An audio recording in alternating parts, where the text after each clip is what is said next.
Welcome to all my Title Tribe members out there and to all the future Title Tribe members that is going to love to join us and come talk with us every day.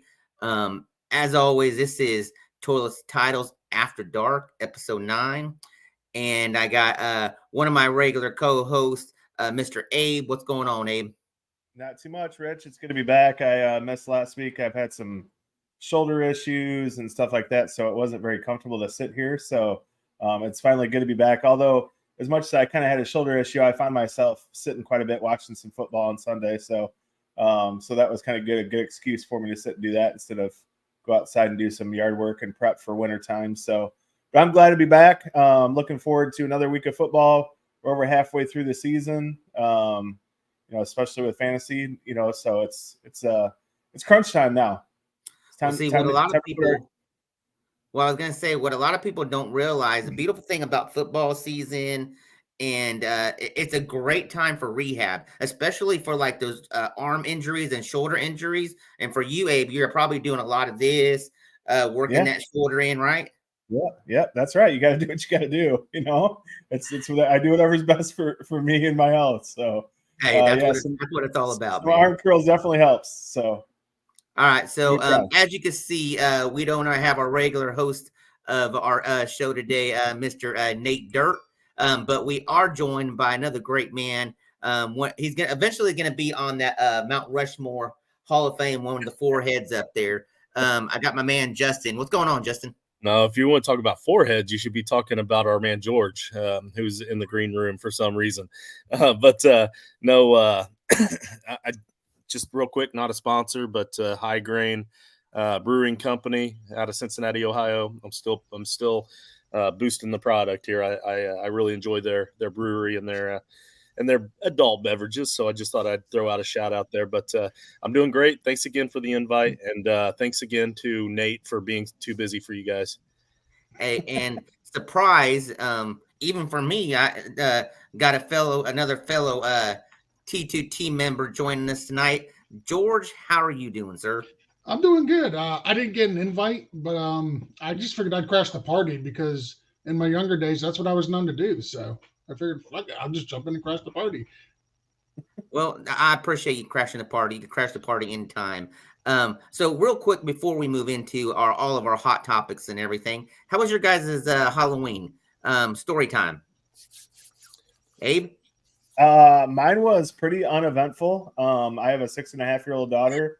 And so we went and did some trick-or-treating on Sunday out at a kind of a subdivision house. A subdivision full of houses. We went out there. It was raining, of course. And then the last 2 nights, it's been open, and my daughter has chose to pass out candy instead of going trick-or-treating. So it's been kind of chill around here, which is kind of nice. Mr. Justin, how was your Halloween? It was good. I tried to dress up as a Dollar General store ghost face, and the costume did not go over too well. It wasn't holding up. So Saturday night is when our local town did Halloween. So I handed out candy and stuff then. And then Coach and I did our normal Tuesday show at noon on Tuesday so that we could have the Halloween night open to hand out more candy. But then it got extremely cold here. So we didn't get any other trick-or-treaters or anything like I had anticipated. So just a nice chill evening at home with the wife who is going to need to get my cell phone for me because it keeps dinging. George, how about yours? So when you have a face like mine, you really don't have to dress up for Halloween. It's just naturally scary. So I didn't really do much for Halloween. I have older kids, as Rich and Justin know. My youngest is 19. My oldest is 21. So no going out trick-or-treating. And I kind of live in the woods. So anybody showing up at my door wasn't really happening. So me and my wife just went out to dinner, came home, had a nice quiet evening, didn't really do much of nothing. Yeah, so my Halloween night involved me working late and my truck not starting up. So I finally got it jumped while I was at work. Don't know what's going on with it, but all of a sudden I'm driving down the highway and it just shuts off. Lose power and everything while I'm driving 70 miles down the highway. I got cars flying by me. I had to coast it over. Long story short, freaking I ended up getting a tow truck and everything. Didn't get back to like 10:30. So I don't know if some ghosts or ghouls were taking over my truck. But yeah, it was a really interesting night. You know, my truck still is not working.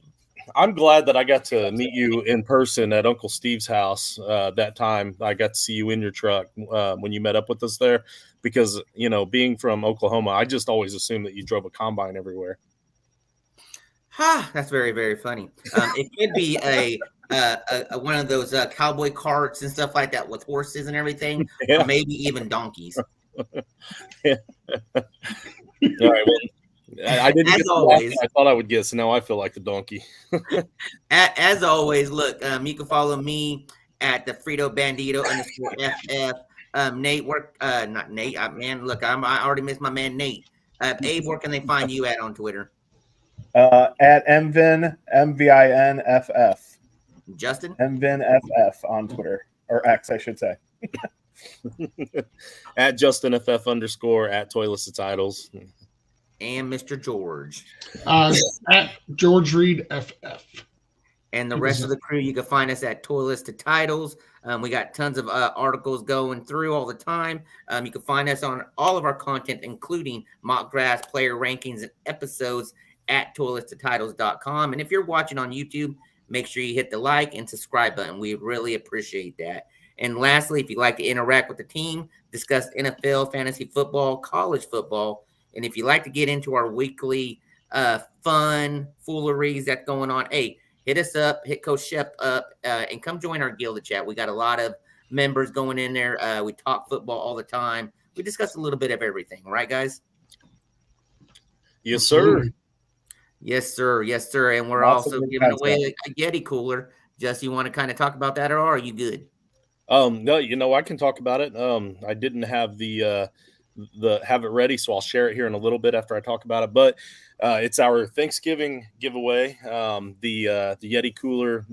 It's over a $300 value. I don't remember the exact value, but it's a good one. But 3 ways, or 3 things you have to do to enter. You have to join the Title Tribe Gilded channel, and that's free on the Gilded channel. Just reach out to one of us, and we can get you through to Sheps, and Coach Sheps can get you in there. The other thing is to subscribe on YouTube. If you're already watching this, then just hit the subscribe button and you're subscribed on YouTube.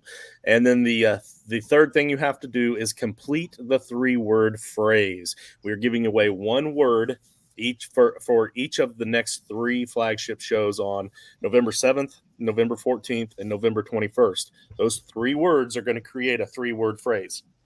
Once you have all 3 of those words, you're going to DM that to Coach Sheps or at Toilets to Titles. You're going to DM the 3-word phrase. You're going to show the screenshot proving that you are a subscriber on YouTube. And, of course, we're already going to know that you're in the Gilded just by looking you up on the Gilded. Then you're entered. Once you're entered, we're going to do a drawing on the November 28th episode, which is I believe just before Thanksgiving. It might be just after. I think it depends on how the Thursdays fall. Whatever. It's a Thanksgiving giveaway. Now, if you are a Patreon, though, and I don't mean to step on your toes here, Rich, if you were planning on talking about the Patreon, but since it's a part of the giveaway, if you are a Patreon, and let's say you are a Tier 2 Patreon supporter, and you do all those other 3 things, you're in the Gilded channel, you subscribe on YouTube, you hit you get the 3-word phrase, and you send it to us, you're going to get that entry. Then you're also going to get 2 more entries for being a level 2 Patreon supporter.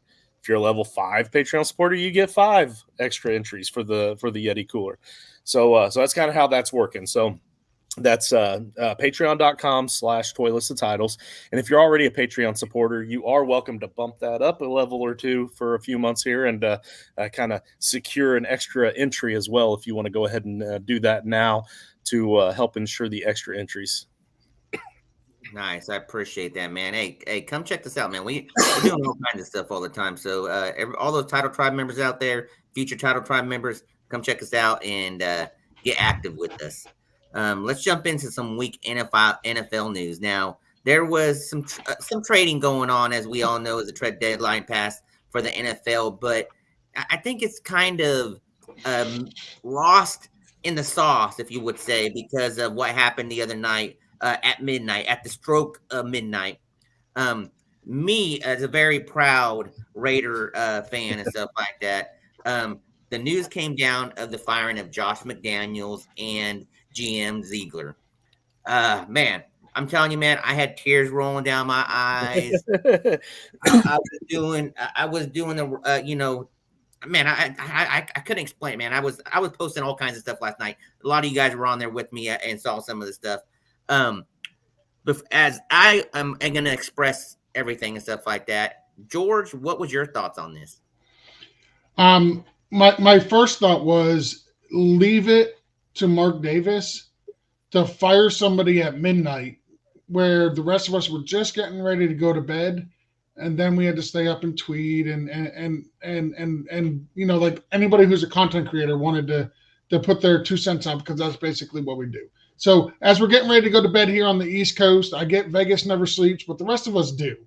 And some of us like me are old and we need our, I mean, look at this. I need beauty sleep. Okay.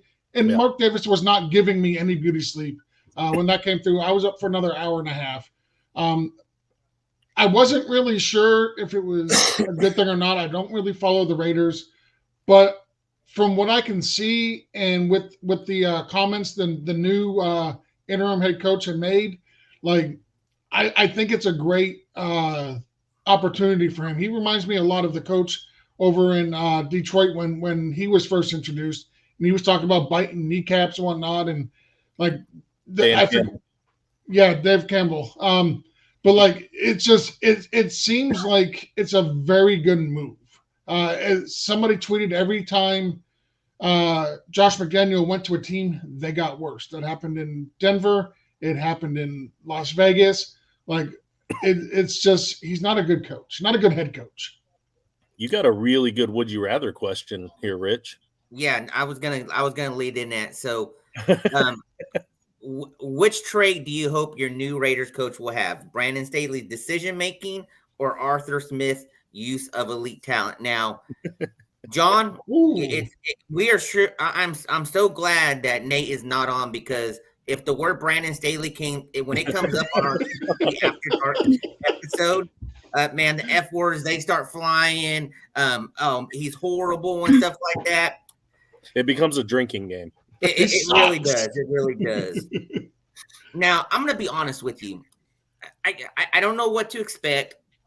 I just want the fire and stuff like that. It's kind of like with Antonio Pierce and everything. He kind of reminds me of like that Max Crosby kind of coach and stuff like that. What Max Crosby gives on the field, I'm hoping that's what Antonio Pierce brings in the locker rooms and everything with the players.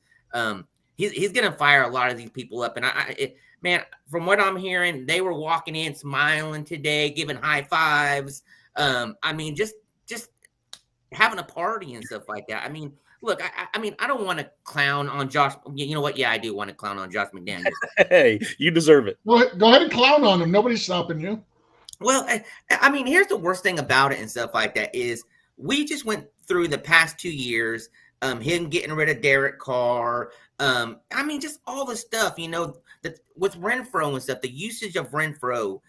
I mean, it has been like a mind just scrambling. I mean, it's just so frustrating. I'm normally not the one to rant on what the Raiders do and stuff like that. I'm the one, look, hey, me every season, we're going to the Super Bowl, baby. I just couldn't say that this year with everything going on and stuff like that. You know what? And now, you know what I can say? Hey, we are going to the Super Bowl.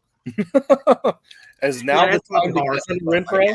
But John, look, if you want me to answer this question, I do like Brandon Staley to a certain degree with some of the decisions he makes and stuff like that. Now, what I do like about it is I would like to have more of that, hey, 4th down, 2 yards to go, let's go for it, instead of McDaniels kicking a field goal with us being down as much as we were this last game and everything. I want more of that. That's the excitement I want and everything.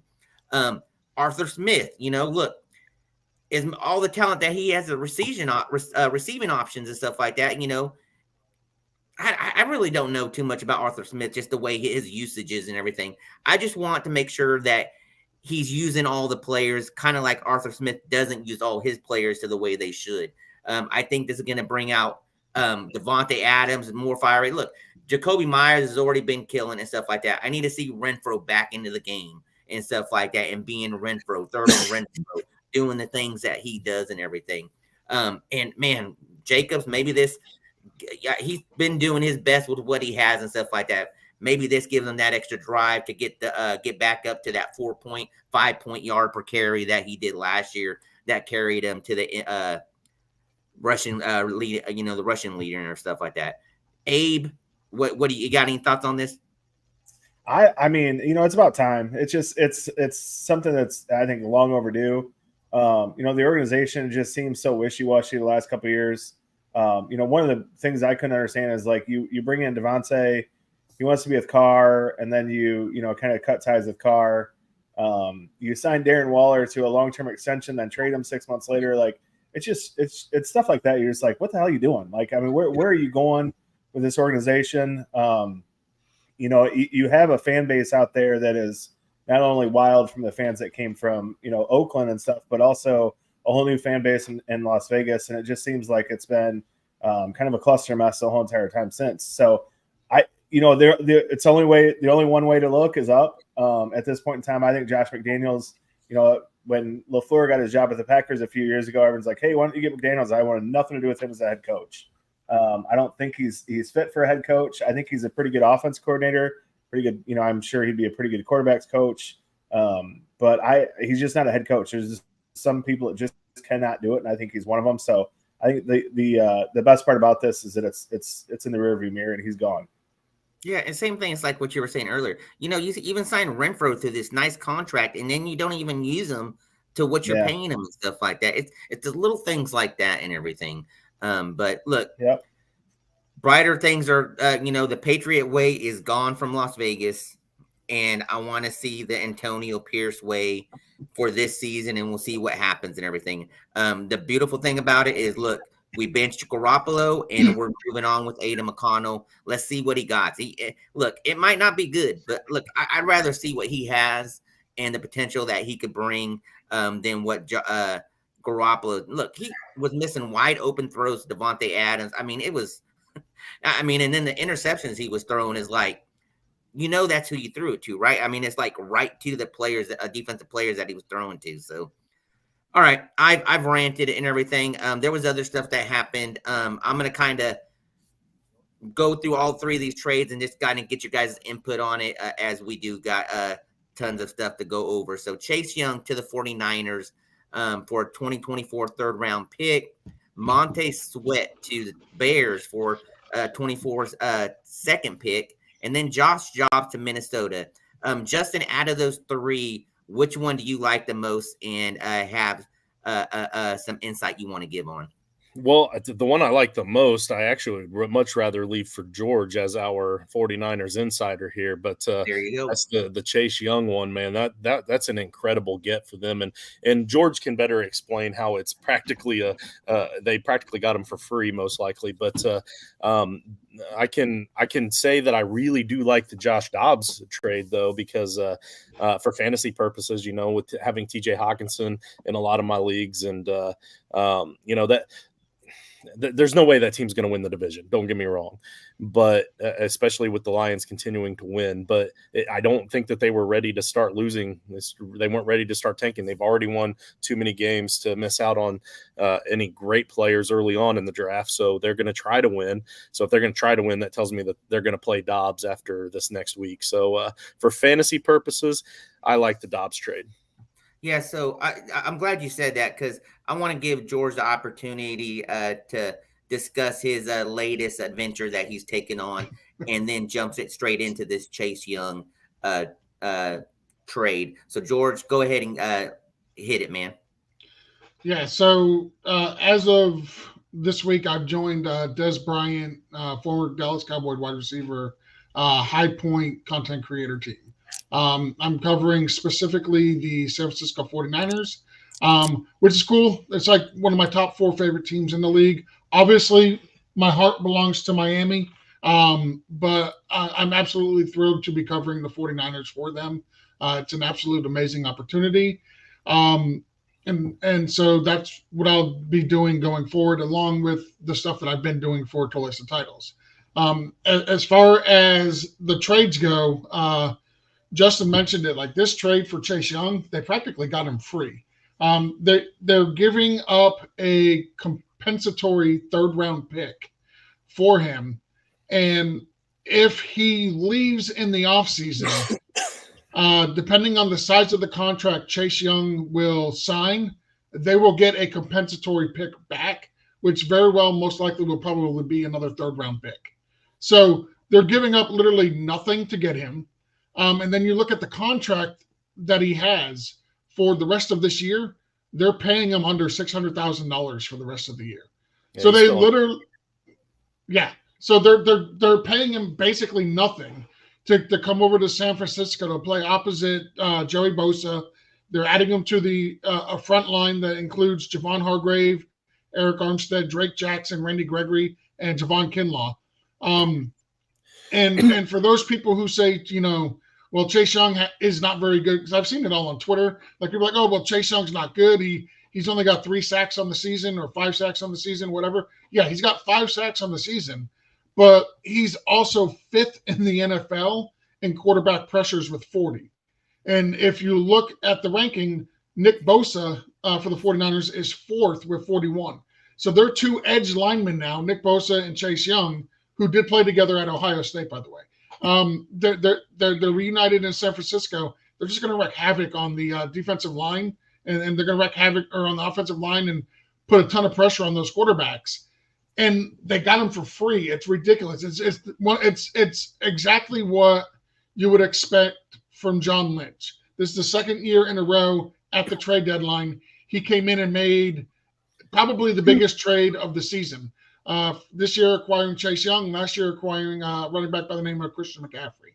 So the 2nd year in a row that they've made a big move at the trade deadline, and I absolutely love it for the 49ers. Yeah, I hear they're going to run a 6-4-1 defense. So, as our resident Green Bay fan with Nate Abe over here, Abe, what is your thoughts on this Montez Sweat to the Bears? I mean, as you kind of look at this and you're like, when you first saw it, you're just like a 2nd round pick. They did this last year with Chase Claypool. Just doesn't make a whole lot of sense. He's a free agent in the offseason, no promises to sign a long-term contract. But then again, I kind of, on the flip side of it, you think about it and you think, why are they doing this? They're getting ahead of the game with the free agent market. Maybe that's what they're doing. They have a lot of money to spend the offseason. So if they do sign him to a long-term contract, then it kind of makes sense. To give up a 2nd round pick for him compared to Chase Young getting a 3rd round pick doesn't make a whole lot of sense to me. But I do see the side of it where, and this is something I've always wondered, like, hey, if you're going to battle with someone, and not so much a situation like this since he's a free agent, but if you're going to battle with trying to go get someone and you want someone on your team, why not go get them right now instead of waiting until the offseason? This situation is a little different because you're giving up a 2nd round pick, which is probably going to be anywhere from number 33 to 36 overall. I mean, so is it worth it in that aspect? I don't think so. It makes absolutely 0 sense when I think about that. If this is their guy and they've had conversations and said, hey, get me now, sign me for a long-term deal, some of the stuff that's behind the scenes, and that's how it is, and that makes sense to them.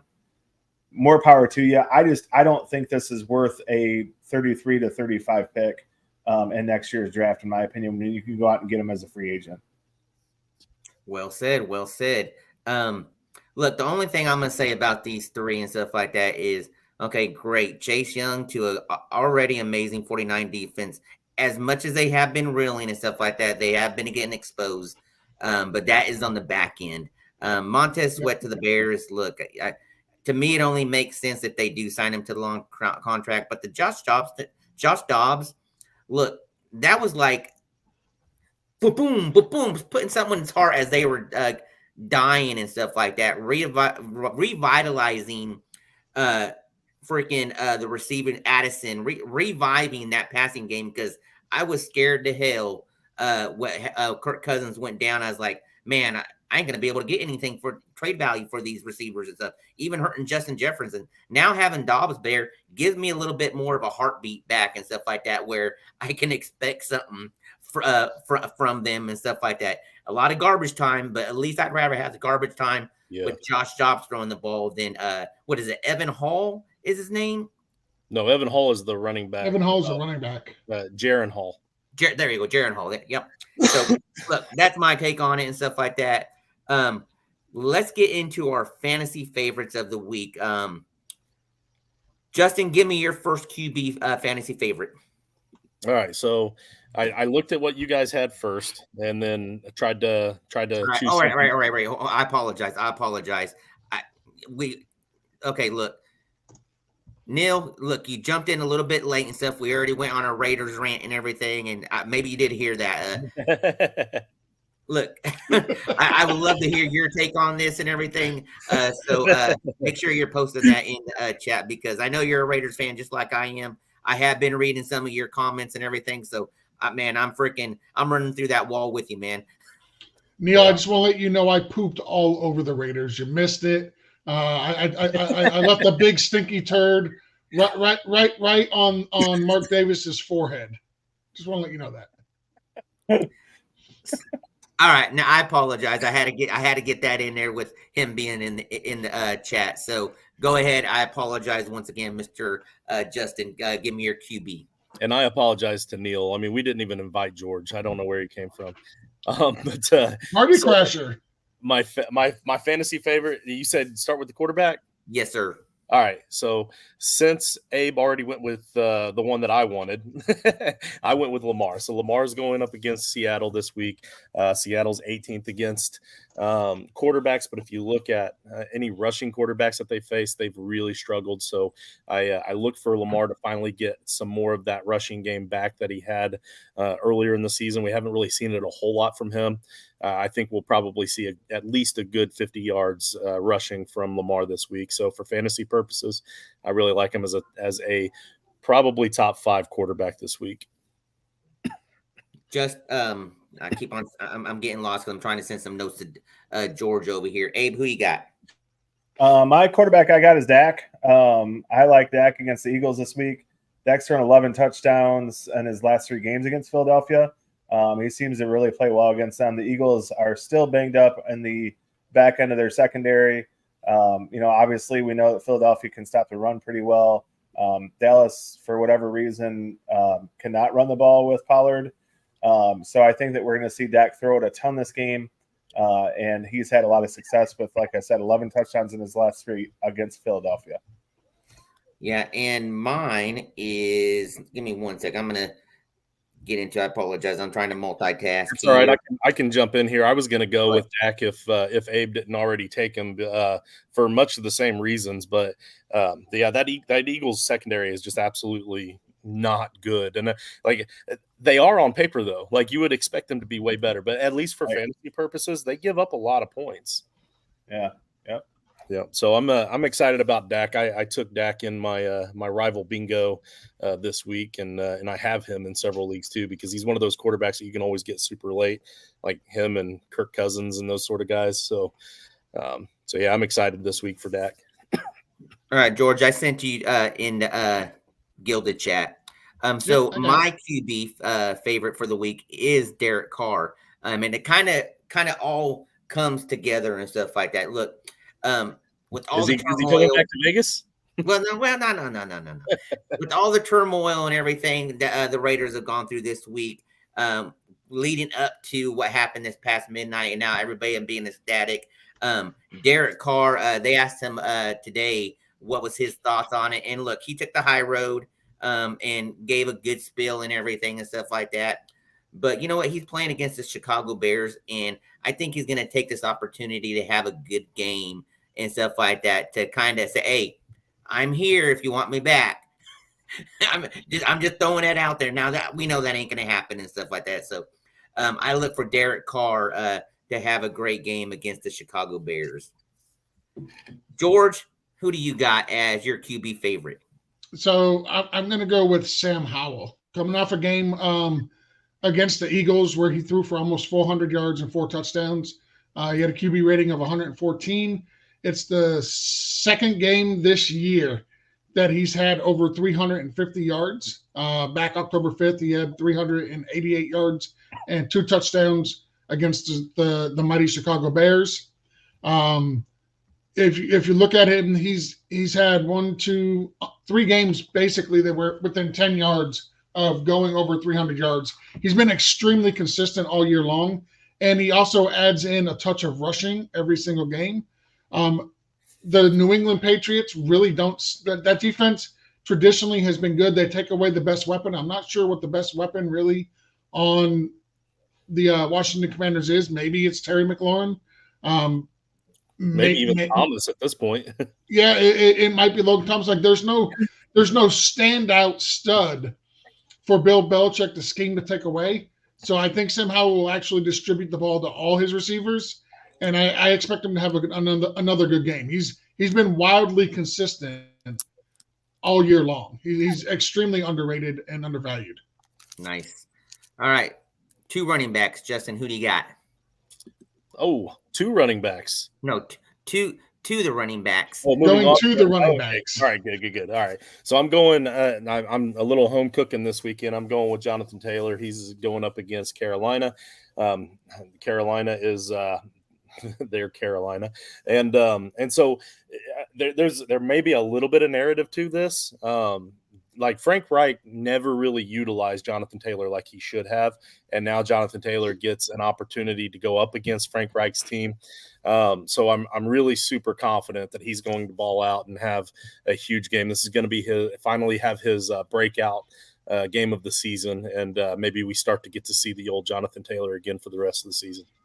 I like that. I like that a lot because I got Christian McCaffrey on the bench in Frankenstein, and I do have Jonathan Taylor that I stole this week, so I need him to put CMC kind of numbers up. Abe, who you got? I got Breece Hall against the Chargers on Monday Night Football. I have a feeling the Chargers, well, any normal team would want to stack the box and make Zach Wilson beat you, but I think the Chargers dumbass coach doesn't understand that that's how football works. So with that being said, I think that Breece is a good play. Last week we saw him in a pretty good matchup get held down on the running game, but he had quite a bit of yards on the receiving end. He's one of those guys that can be a 3-down back. He's explosive when he gets outside. He looks extremely healthy finally. There's no holding him back anymore. I think Jets fans and Jets players and Jets coaches think, hey, you know what? We can kind of make a little run here and see if we can make a run at the playoffs and hopefully get Rodgers back. A lot of that relies on Breece Hall's shoulders, and I think he knows that. He's too good of a running back, so I like Breece Hall a ton this weekend against the Chargers. Yeah, and I'm going to jump in. I am taking Alvin Kamara versus Chicago Bears. This is so juicy. I'm teaming him up with Derek Carr. Look, I want Kamara catching balls. I want him running the ball. Now, I know people are going to there's going to be some opportunity with Jamal and the rookie running back there. But, look, I wouldn't be surprised if Kamara has one of those games that he had 3 years back, 4 to 5, 6 touchdown game. I would love to see that happen and stuff like that. So, Mr. George, who you got? So my running back is going to be a guy, Rich. I think you'll appreciate this one. I do. It's going to be Josh Jacobs. And before anybody looks at me like I got 6 heads, I'll explain why. Yes, I submit he has not been very good this year. He's been extremely disappointing for the most part in fantasy, to the point where he does not have a single 100 rushing yard game on the season. The most he's put up for the season was 77 yards against the Patriots, and it took 25 touches to do that. So why would I take Josh Jacobs as my running back of the week? The reason why is because they got rid of the entire coaching staff. They got rid of the GM, they got rid of the offensive coordinator, they got rid of the head coach, and they got Antonio Pierce in there as their interim head coach. As we already seen through the comments, Neil's ready to run through a wall for this guy. Once he gets done going through the wall, Rich might run through a couple of walls and a couple of tables himself. I think this team is going to come out. They're going to be energized. I think they're going to play tough, hard-nosed football. And they're going up against the New York Giants. Like, the Giants have a decent defense, but it's still the Giants. I'm going to take my chances with Josh Jacobs going against the Giants. Yeah, interesting fact that you say that and stuff like that because of the they're playing against the Giants and Waller's not going to be playing.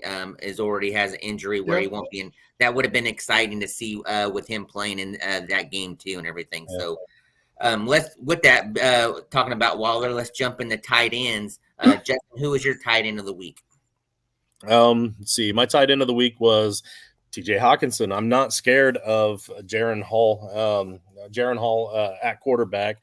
I'm not scared. Like Hawkinson is one of those guys that's just quarterback proof. Like I feel strongly about that. Now we don't have the given track record to prove that. We don't know that for sure.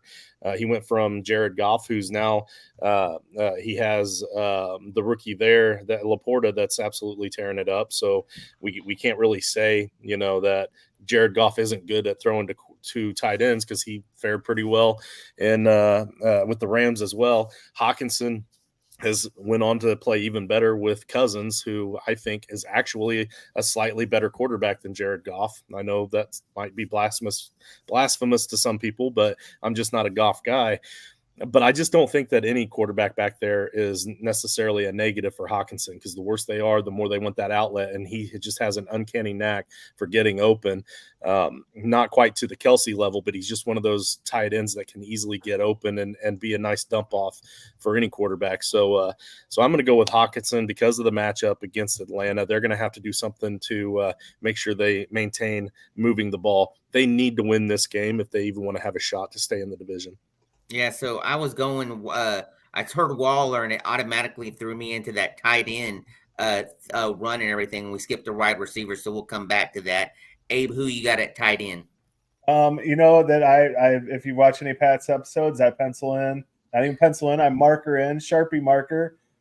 Kelsey and Laporta every week. Laporta's on bye week, so I got Kelsey up there. I'm going to take the number one tight end on the board.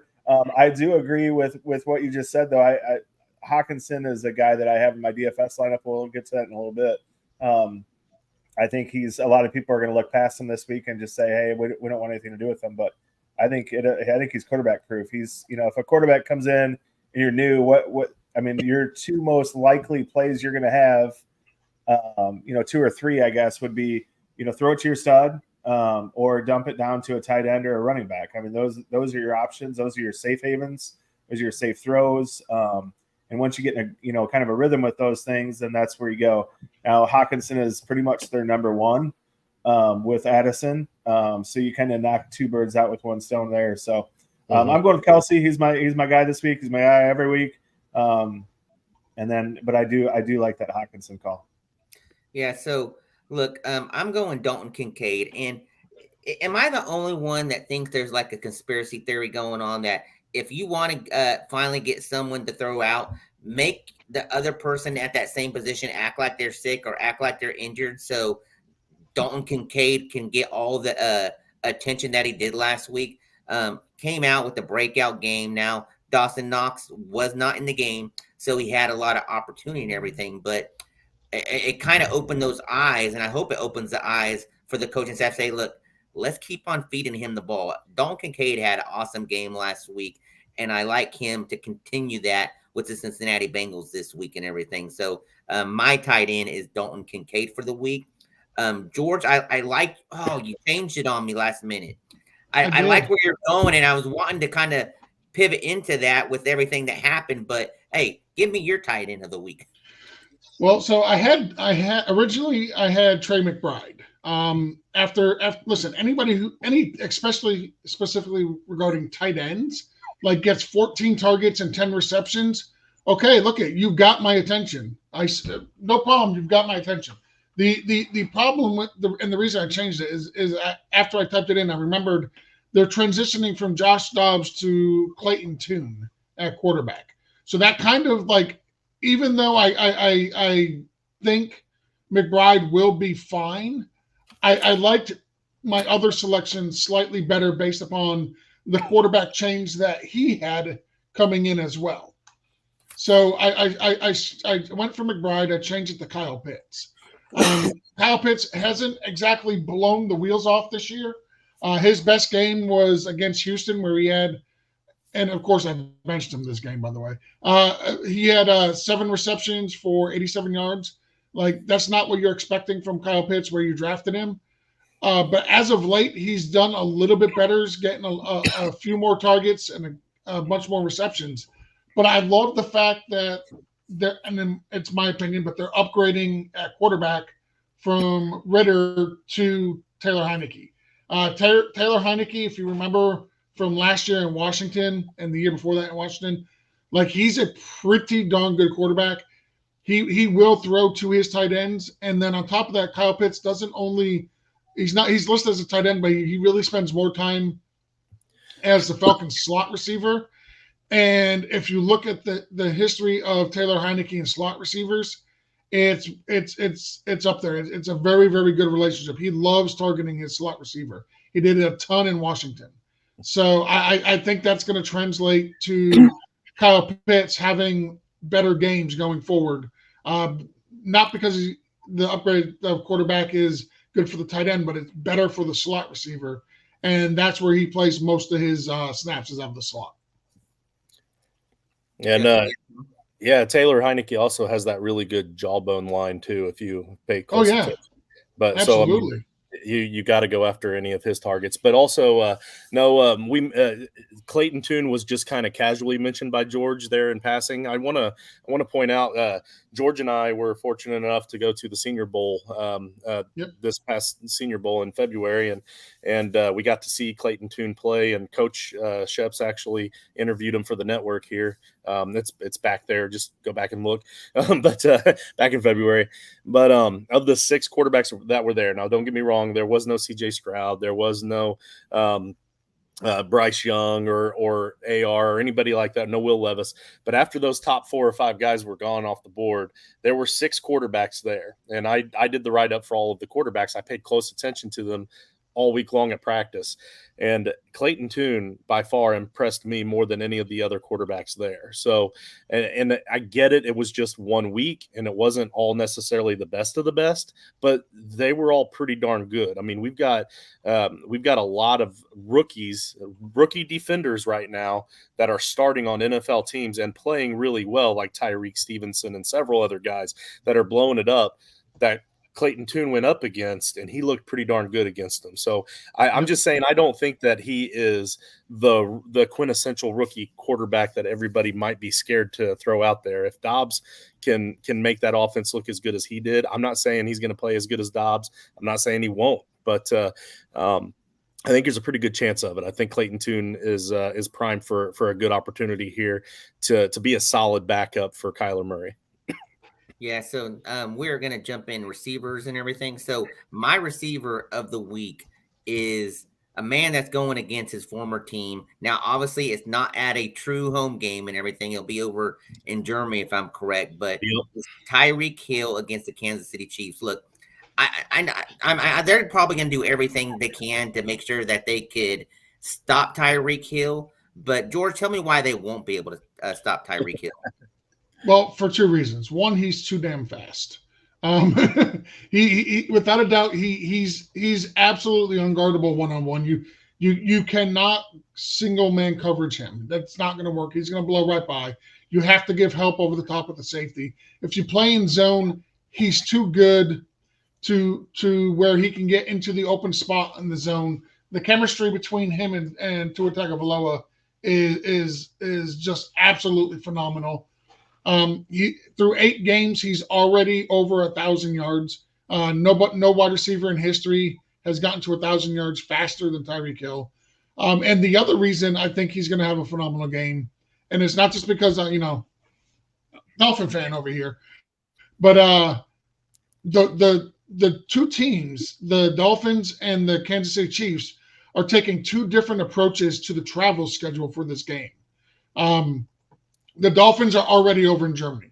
They flew over there Monday. They've been there. The coach gave them, they got there Tuesday. Coach gave them all day Tuesday off. They'll be practicing Wednesday, Thursday, and Friday, walk through Saturday, game day Sunday. The Kansas City Chiefs are not flying over. They're leaving Thursday after practice. So they're not getting there till Friday morning. They're not doing anything, Friday, Saturday they're doing a walkthrough, Sunday's the game. I've been to Germany. I don't know if anybody else here has. Man, that jet lag is something fierce. It takes a couple of days for your body to adjust to the time zone differential. So I mean, look what happened with the Buffalo Bills when they went over and played the Jaguars. Jaguars were there. They went over the week before. They had a game there. They had back-to-back games over there. Buffalo Bills took the same approach as Kansas City Chiefs did. Hey, we'll fly over there. We'll leave Thursday. We'll get there Friday. Huge mistake. They came out sluggish. They looked slow. You asked the players. They said that their bodies did not have enough time to adjust. So I mean, maybe they'll come out and the Chiefs will look great, but they're fighting uphill on this one because of the way they chose to travel over there, in my opinion. Yeah, and in my show notes, I said everything he said. I'm literally reading right from your show notes. I appreciate that, man. No problem. Abe, who you got at receiver? There's a couple guys I like this week a lot. I like CD. I like pairing him up with Dak this week. We talked about the Philly secondary has not performed well. I like CD against Philly, and CD's matchup is really, really good. If CD plays a lot of the slot, that slot corner for Philadelphia, Sidney Brown is no good. He's been really bad, been getting torched all season long. And then the other guy I like is Michael Pittman. Michael Pittman has, he's had some help on the outside with downs. He's just one guy that just seems to be steady. I mean, he caught that ball and took it to the house last week for 50-some. He's got a really, really good matchup against CJ Henderson in Carolina, another guy that's been just getting beat up on the outside. So those are the two guys that I would really kind of key in on. I know CD is kind of a big name guy. He's probably top 5 in everyone's stuff this week. That's why I kind of threw out Pittman also, because I think that Pittman's in line for a really good week with a really, really, really favorable matchup. Pittman is one of the very few receivers this year in PPR leagues that have double-digit points in every single game. Super consistent. That's a great call. It hasn't been pretty. I mean, like a lot of people, everyone's talking about downs, and Pittman's still been, he's been rock steady doing his thing every single week. So absolutely. Great call. Great, phenomenal call. As a Colts fan, I can confirm, Abe, you're correct. It has not been pretty. Yeah. And with that being said, Justin, give me your receiver of the week. I'm going DeAndre Hopkins. So he gets to face the Steelers secondary, who's they're still banged up. They're still not playing very well in that secondary. That's their big weak spot on that defense. It's crazy too. The Steelers team defense will get you some crazy good points because they take big risk, but because of those big risks, they also get blown up some too. So they give up a lot of yards. Of the 10 the 10 longest touchdown plays this season, the 10 longest touchdown passes this season, 3 of them happened this past week. Will Levis to DeAndre Hopkins. So they got 3 of the top 10 longest touchdowns on the season of all of the NFL, right? So it took it took Ryan Tannehill 6 games to get 2 touchdown passes, and it took Levis 2 quarters to get 2 touchdown passes, and he ended up with 4. So I feel like they're gonna open it up again this week. They're gonna really want to feature Will Levis, and DeAndre Hopkins is gonna have a big week. George, let's go ahead and finish this out with your receiver of the week.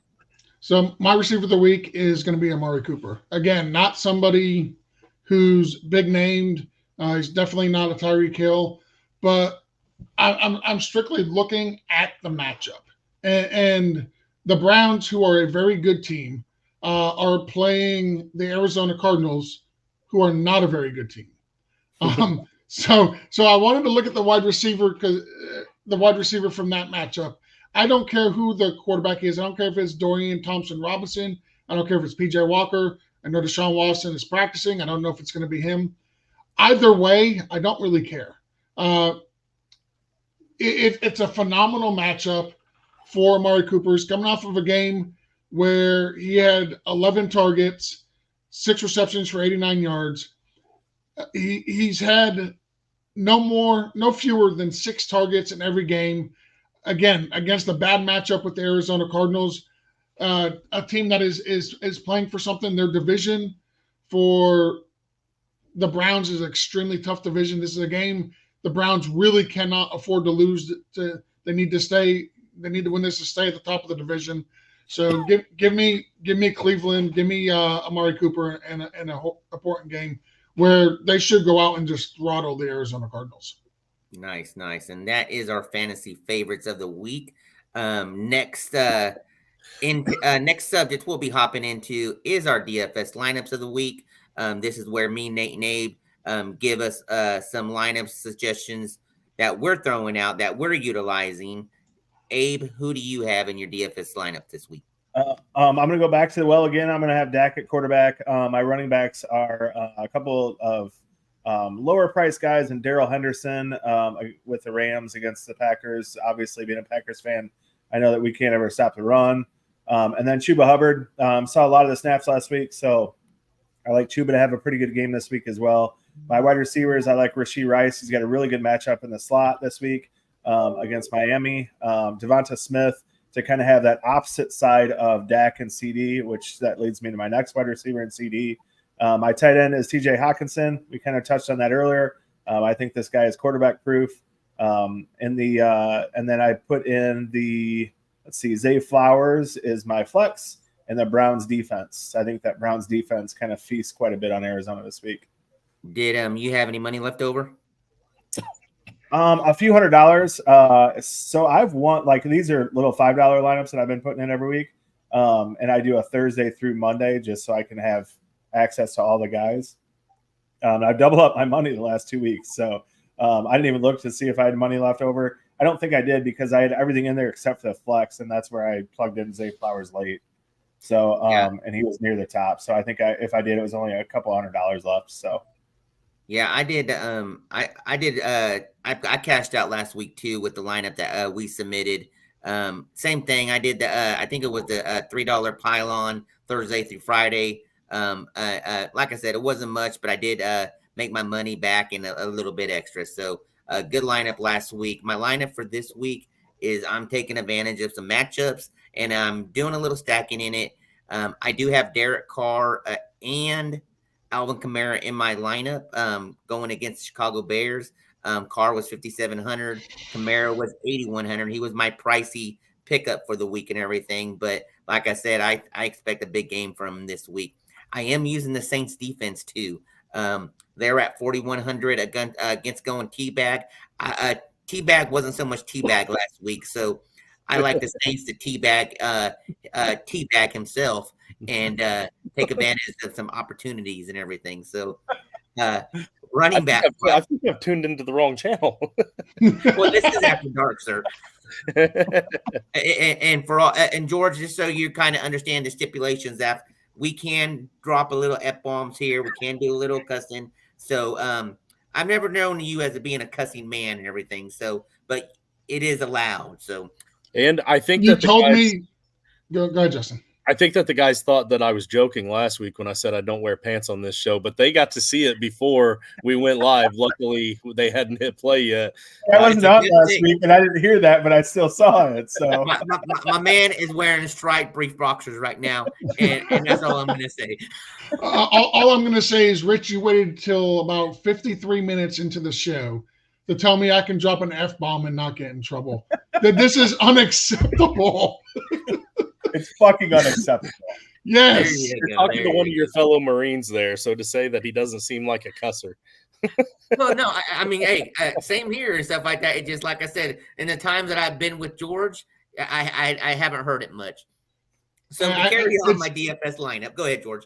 It's something I've worked really hard to improve on, but the word fuck does come out every once in a while. You need to listen to BFTG, Break from the Gridiron. Tim and Jason have their podcast, and yeah, not very many new episodes, but that's After Dark. That's After Dark. The first I ever heard of George actually was when I stumbled upon his Break from the Grind, and I started to play or maybe it was after I met you through Joshua. But anyway, I found out they had a podcast, and I was listening to the first episode because it was for a charity, like their whole thing, Break from the Grind. I was thinking, this is going to be fun and wholesome.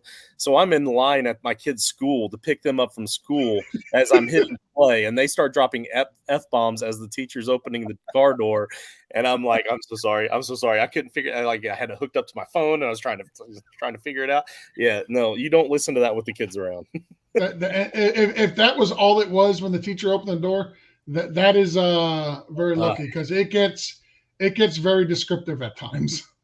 Yeah, they have a problem. All right, so to finish out my DFS lineup, like I said, I did have Derek Carr, Alvin Kamara, and the Saints defense as far as I'm utilizing against the Bears. At running back, I'm taking Jonathan Taylor, which surprisingly was only 6,400. I'm going to utilize him while he's a little bit cheap at this range and stuff like that. And hopefully I get some a value out of that and everything. So I'm also with with Abe. I'm going Chuba Hubbard this weekend at 5,000. The receiving core that I am rolling with D-Hop after what Justin was saying. Look, he had a huge game, and usually you don't want to go chase points, but man, maybe Levis and Hopkins have a chemistry that is going to look real good for another week. Levis looked pretty damn good last week, and I like seeing that because I do have Hopkins in a few of my lineups. I am going Nico Collins after a bad game he had last week. I like his matchup against Tampa Bay at 5,800, and Deontay Johnson, I'm going to hope for a shootout. If it's hard to say that, the Titans in a shootout and stuff like that, but we might see a shootout in this game and stuff like that. I'm not sure is Pickett playing. Do we know? Last I heard, I think he is. I think he's going to play. Is he? Well, really? I'm taking Deontay Johnson. I thought it was going to be Mitch. No, I think I initially it was like that, but I think recently Pickett might be playing from what I heard earlier today. So yeah, that's what I was reading earlier, because in a league where I literally had no quarterbacks, like I had not a single quarterback. It's a super flex. I had not a single quarterback to play this week, and there was absolutely nothing on the waiver wire. I actually tried to trade for Mr. Trubisky, but then I looked it up, and it looked like it was going to be Kenny Pickett that was going. So the fantasy doctors have on their doc that he is in. So you're right. Yeah. All right, and that is our DFF lineup for the week. We're already running 57 into the show, so we're going to go straight into our favorite lines of the week. Abe, who you got?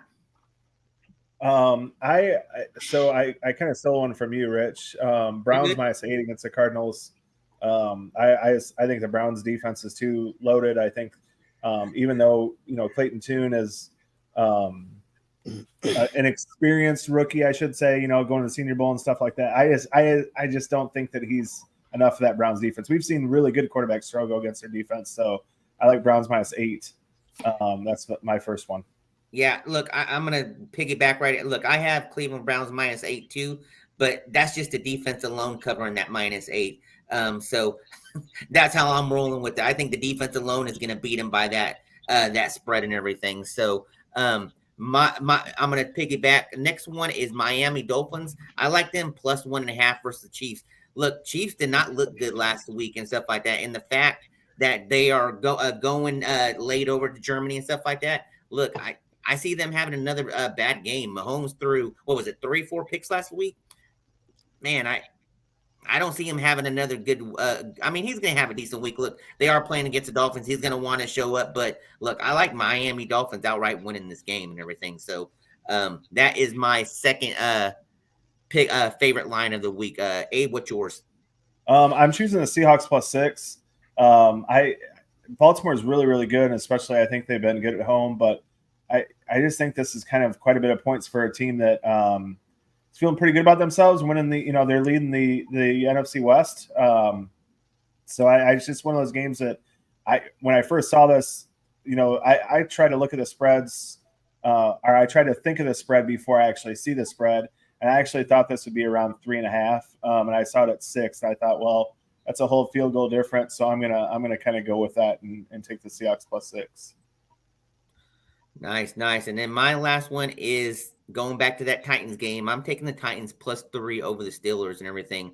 I like what I saw last week between Levis and Hopkins, and I'm gonna roll with that. And I think, I mean, if you really sit there and think about it, what else does this do? This opens up the run game even more for Derrick Henry and everything, knowing the fact that they could throw that deep and everything, and maybe it loosens up the box for him. So I like the Titans +3. Who is up? Go ahead, Justin. I actually like that a lot better now that Mitch Trubisky's not starting because I think they're better off with Mitch. Yep. Abe, what's your last pick of the week? My last one is Rams +3.5 at Green Bay. Now this obviously changes if Stafford doesn't play, but it's just one of those things. You have a quarterback. If Stafford does play, he comes back. He's been awfully familiar with Lambeau Field. He's got 2 solid weapons on the outside. Green Bay just has no identity right now. They have no fucking clue what they're doing. There's been a lot of chatter this week that now Love has an audition for the next 10 games, and that may even be shortened. So I think there's more and more pressure. Green Bay doesn't know how to score in the first half. I think this Rams team with Stafford can definitely cover 3.5. Hey, and for the record, really good coaching here. Do you know how you get your quarterback to gain confidence? You give him a deadline. That's going to help a ton.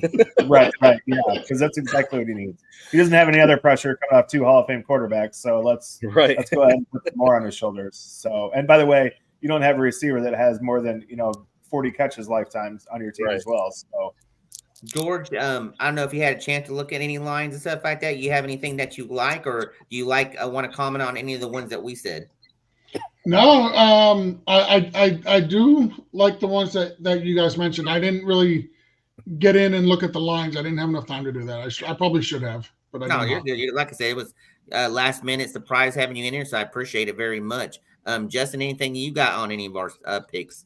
Not for DFS. You guys know I don't really play DFS all that very much. I'm just addicted to Rival, so I do want to mention real quick that I did set a bingo card just strictly based off of the favorite Abe and Rich's favorites. So, nice. And I did that before the show, George, before I knew you were coming on. So don't feel slighted. I'll do another one that has all 3 of your guys' guys on there. Now, before I finish this out and I give my lineup for Beat the Bandito, I do want to say if you like to support the team and become part of the Title Tribe, make sure to check out our Patreon, patreon.com/toilets to titles and everything. And look, I think did we hit the 50 mark yet? Yes, we did. We're at like 53, 54. We even got a Patreon supporter last week that's in the free level. I didn't even know we had a free level. So that's awesome. So he's at least going to get the monthly update on the Patreon. So that's different. I was hoping you were going to say we hit one of those $1 million Patreon levels. I was about to go pack my bag and cook them a steak and bring them a Yeti cooler. No, but since we're talking about it, I do want to give a shout out to Chris Lawrence. He's the most recent $10 Patreon that joined this past week. So, yep, appreciate you, Chris. Thank you very much. You're awesome, and now do all those other stuff to try to win that Yeti cooler. Yes, very much, very much. Now, with that being said, we are going to close out Beat the Bandito. That is a contest that we do for the Patreon members that I do. You pick a lineup.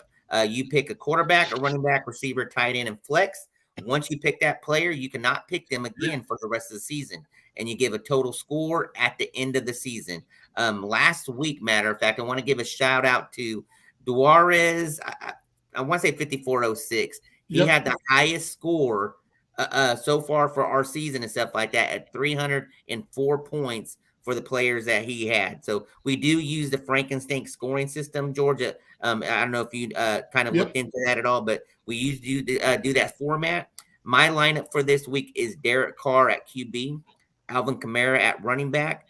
I got Devontae Smith at receiver, Taysom Hill at tight end, and CD Lamb at flex. Look, I might be shooting myself in the foot having 3 players going against the Bears, so Teabag better not teabag me on this one. But I cannot see how these 3 do not have a big game against the Chicago Bears and everything. So that is my lineup for Beat the Bandito. To all the contestants that are in it, if you want to know who I played, you got to make sure you come and watch because I won't give you who I'm giving out now unless you come check out our show. So what I do really love is the fact that you doubled up on the Saints quarterbacks. It's a phenomenal move, Rich. Phenomenal. And you know what? I'm sitting there thinking I'm hoping nobody else actually comes on the show. I want you to watch it all the way up to this point and then just stop, turn it off, and everything. So maybe I should have said, "Hey, this is the end of the episode," then gave my lineup. But with that being said, thank you once again for everybody that jumped on. This is Toilets Titles, episode 9. Any last comments from my fine gentlemen before we leave? It's not football related. It's actually baseball related. But I want to say shout out to the Texas Rangers for clinching the World Series victory tonight. So the Texas Rangers are the Major League Baseball world champions. Nice. I will actually be down there in 2 weeks and everything, and maybe my work might do a little something special where we go see some stuff down there. So I'm kind of hoping. Last time I was down there, we went to a game and watched the Rangers. So with that being said, from Abe, Justin, and George, our surprise guest, Nate, we'll see you next week. Toilets Titles After Dark.